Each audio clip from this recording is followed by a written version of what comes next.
In the spring of 1943, a Japanese intelligence officer sat in a windowless room in Tokyo, staring at photographs that made no sense. The images showed American shipyards that had not existed 6 months earlier, now launching vessels at a pace his calculations told him was impossible. He checked his numbers again, then again, his hands trembling slightly as he held the grainy reconnaissance photos up to the light. What he was seeing violated every principle of industrial production he had been taught, every assumption about time and labor and the physical limits of steel and human hands.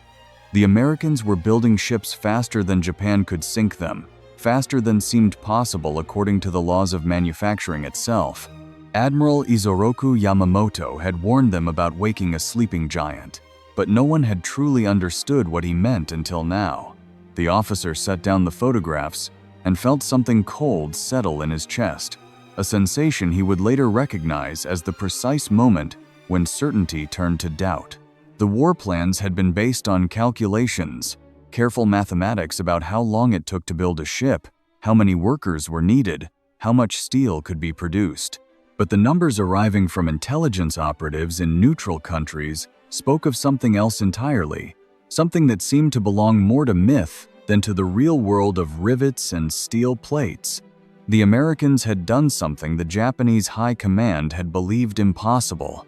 They had built shipyards overnight that worked like machines themselves, automated and swift, turning out vessels the way a factory might produce automobiles. The intelligence reports landed on desks throughout the Imperial Japanese Navy headquarters like small bombs of their own.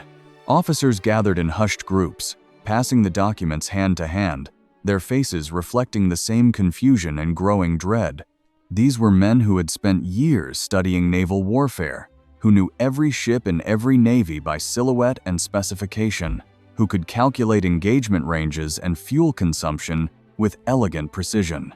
They were not men given to panic or superstition, yet the reports spoke of American production that seemed to defy physical reality itself. One set of photographs showed the Kaiser shipyards in Richmond, California. Where rice fields and empty lots had stood in 1941, there now sprawled an industrial complex that seemed to pulse with mechanical life. The intelligence officer who compiled the report had added careful notes in precise characters, trying to make sense of what informants described.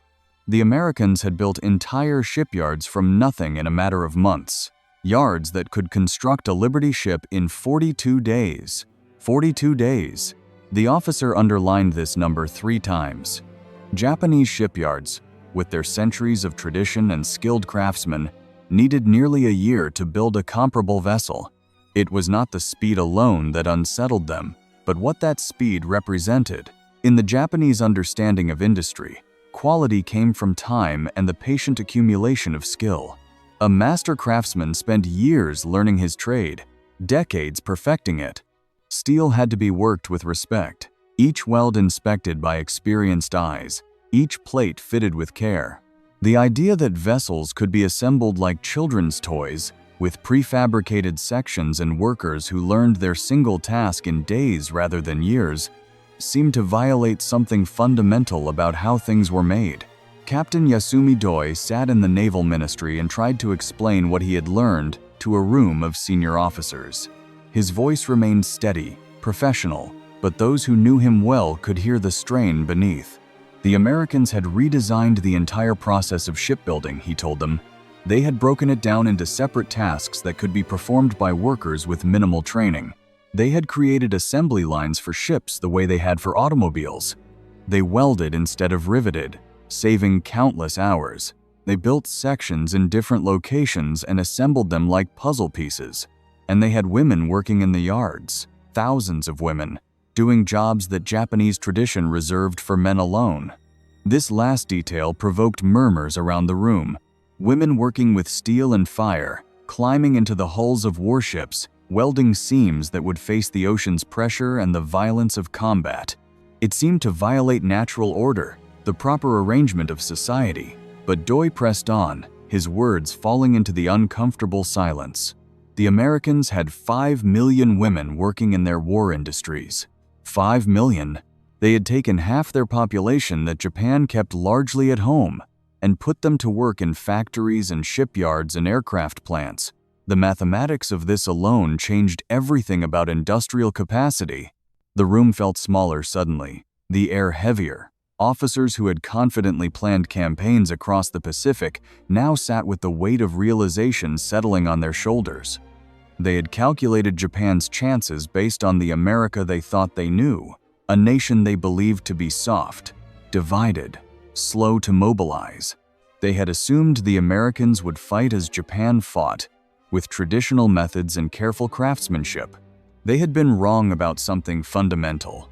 In the weeks that followed, more reports arrived, each one adding to the picture of American industrial might that grew more frightening with each detail.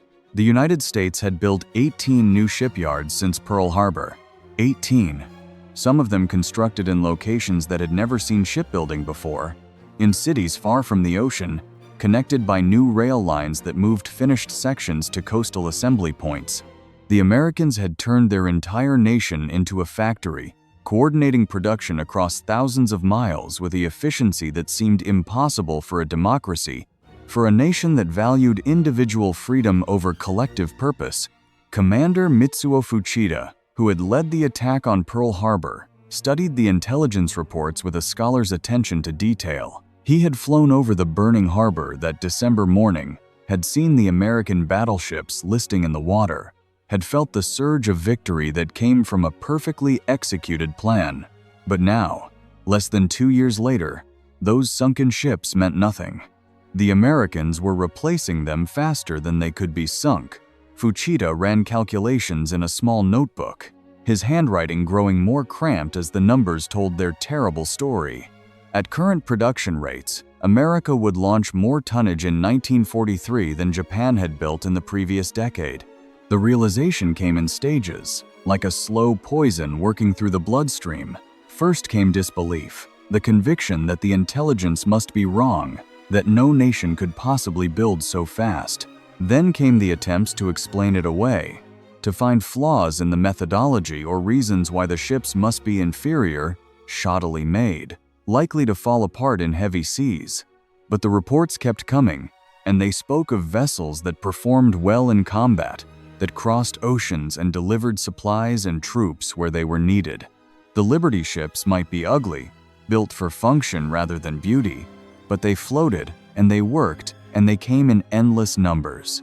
It was not the ships themselves that haunted the Japanese officers in their quiet moments, but what the ships represented about the nature of American power. Japan had gone to war, believing in the superiority of spirit, of training, of tradition. Their pilots trained for years, their craftsmen perfected their arts over lifetimes, their warriors cultivated the Bushido code that valued quality over quantity, the perfect strike over the overwhelming assault. But America fought differently. America fought with machines and systems and the raw mathematics of production. Where Japan built one ship with care, America built 10 with speed. Where Japan trained one pilot to excellence, America trained 20 to adequacy and let numbers do what skill might accomplish alone. There were moments when officers allowed themselves to speak the truth they all felt. Late at night, after the sake had been poured and the formal ranks had softened slightly, they would talk about what the shipyards meant. It was not just that America could outproduce Japan, though that was frightening enough. It was that America had revealed an entirely different philosophy of war, one that treated combat as an industrial problem to be solved with engineering and logistics rather than courage and spirit. The Japanese warrior tradition, built over centuries, suddenly seemed quaint against such mechanical efficiency. A young staff officer named Takeo Yoshida wrote in his private diary about the strange depression that had settled over the naval ministry. He described senior officers who moved through their duties with the motions of competence but with eyes that had lost some essential light. They still planned operations, still moved forces across the maps of the Pacific, but something had changed in how they saw the war's future. Yoshida wrote about conversations overheard in corridors, about the way men's voices dropped when they discussed American production, about the silence that followed certain intelligence briefings. He wrote about feeling as if they were all actors in a play whose ending had already been written, going through their lines because there was nothing else to do. The shipyards themselves became a kind of ghost that haunted Japanese planning. Every strategy had to account for them. Every calculation had to include the endless stream of vessels pouring from American yards. When planners proposed attacking American supply lines, someone would quietly point out that even successful attacks merely slowed a production that seemed to have no upper limit.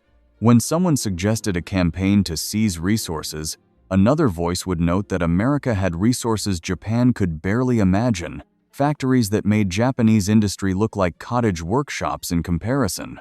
There were still officers who spoke of victory, who insisted that Japanese spirit and skill would prevail over American material abundance. But their voices sounded hollow now, like prayers recited from duty rather than belief. The intelligence photographs of the shipyards had done something that military defeats had not yet accomplished. They had broken the myth of inevitable victory, the certainty that had carried Japan into war. Looking at those images of vast industrial complexes that had sprung up seemingly overnight, it became harder to believe in the special destiny that Japanese propaganda proclaimed. In August 1943, intelligence reported that the Americans had launched their 1,000th Liberty ship, 1,000 vessels in less than 2 years. The number was celebrated in American newspapers, announced with pride, photographed from every angle. In Tokyo, the number landed like a physical blow. Officers gathered around the report, reading and rereading, as if repeated examination might reveal some error in translation or calculation. But the mathematics remained unchanged, brutally clear. Japan's entire merchant fleet at the war's start had numbered around 6 million tons. America had built half that amount in new construction in 18 months alone and was accelerating production further still. What made it worse was knowing that the Americans were not even fully mobilized yet, not stretching themselves to their absolute limit. The reports from informants spoke of debates in American newspapers about production goals, about companies competing for contracts, about labor unions negotiating for better pay. This was not a nation straining every sinew for survival. This was a nation treating the war as a business problem, allocating resources, setting quotas, and meeting them with the casual efficiency of corporations managing peacetime production. They built ships while debating politics, while maintaining elections, while allowing their citizens freedoms that would have been unthinkable in wartime Japan. Commander Doi found himself thinking about the philosophical implications during long nights when sleep would not come. Japan had organized its entire society for war, had sacrificed personal freedom for collective purpose, had demanded absolute dedication from every citizen. And yet America, allowing its people to argue and question and maintain their democratic chaos, was outproducing Japan by factors that made the comparison almost meaningless. What did this say about the efficiency of authoritarian control? What did it suggest about the relationship between freedom and industrial might? These were dangerous thoughts, the kind that could not be spoken aloud in the current climate, but they lingered in the minds of thoughtful officers who had been trained to analyze and adapt, who could see what the numbers meant even when propaganda insisted otherwise. The shipyards represented something that Japanese military philosophy had not accounted for, a kind of power that did not fit neatly into categories of courage or discipline or fighting spirit. It was the power of industrial systems operating at scales that seemed almost inhuman in their scope. By late 1943, the shipyards had become a symbol of something larger, a shorthand for all the ways that American power exceeded Japanese expectations. When officers spoke of the shipyards, they meant more than just the facilities themselves. They meant the industrial capacity, the trained workforce, the natural resources, the transportation networks, the accumulated wealth and infrastructure that allowed America to simply build its way to victory. They meant the terrible realization that they had started a war with a nation they had fundamentally misunderstood. There were still battles to fight, still campaigns to plan, still orders to follow and duties to perform. The war would continue for nearly 2 more years after the 1,000th Liberty ship launched, would see desperate defenses and final stands and all the machinery of combat ground on. But something had shifted in those windowless rooms where Japanese officers studied intelligence reports and tried to make sense of numbers that defied their expectations. The shipyards had appeared overnight, or so it seemed, and with them had come a new understanding of what industrial war truly meant. An intelligence analyst named Kenji Nakamura spent his days compiling production figures into neat columns, tracking American output with the precision of a scholar documenting an unstoppable natural force. He noticed that his hands no longer trembled when he wrote the numbers, that he had moved past shock into a kind of numb acceptance. The figures simply were facts as immutable as mathematics itself. America would build 2,000 Liberty ships before the war ended. It would launch carriers and destroyers and landing craft in numbers that would have seemed fantastical 2 years earlier. And there was nothing Japan could do to stop this production, no strategy that could sink ships faster than the yards could replace them. In quiet moments, Nakamura wondered what the workers in those American shipyards thought about, if they understood what their labor meant to men on the other side of the Pacific. Did the welders and riveters and crane operators know that each ship they launched was a nail in the coffin of Japanese hopes? Did they feel the weight of history in their hands as they fitted steel plates and tightened bolts?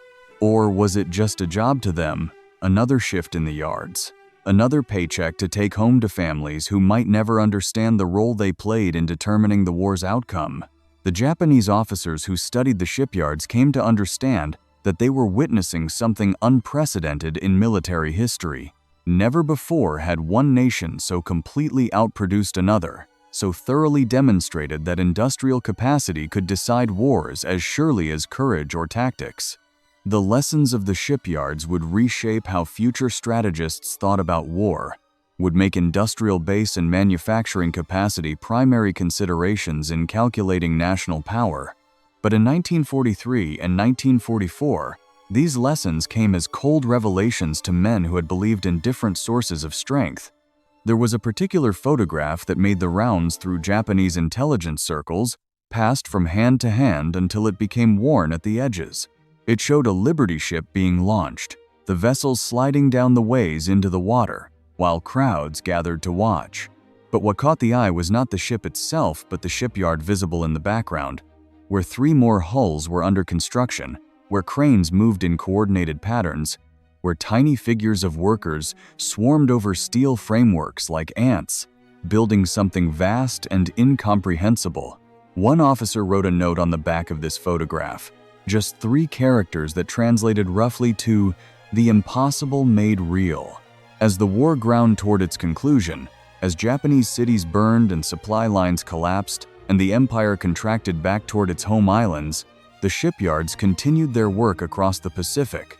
They built the vessels that carried men and equipment across vast ocean distances, that supplied island garrisons, that made possible the campaigns that slowly strangled Japanese resistance.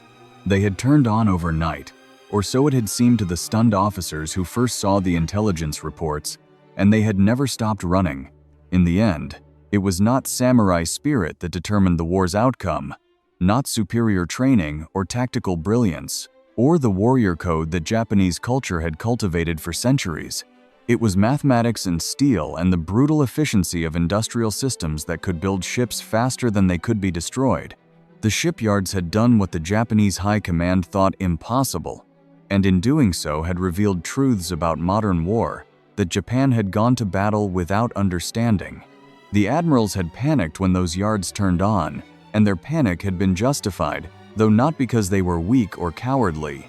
They had panicked because they had suddenly seen clearly what they faced, and had understood in that moment that calculations made in Tokyo conference rooms had been based on assumptions that were fatally wrong. The shipyards stood as monuments to a kind of power that transcended individual heroism, that operated on scales beyond the human and personal. They represented the industrial age's answer to the warrior tradition, and the answer was overwhelming. Years later, historians would study the production figures and marvel at what America had accomplished, would write about the home front and the workers who had built victory in yards that smelled of welding sparks and salt water. But in those rooms in Tokyo where officers first confronted the truth about American shipyards, the story was simpler and more terrible.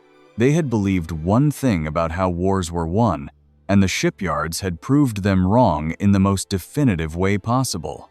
And there were thousands more stories like this, waiting to be remembered, hidden in classified files and fading diaries and the memories of those who fought and planned and watched their certainties crumble against the hard reality of industrial might.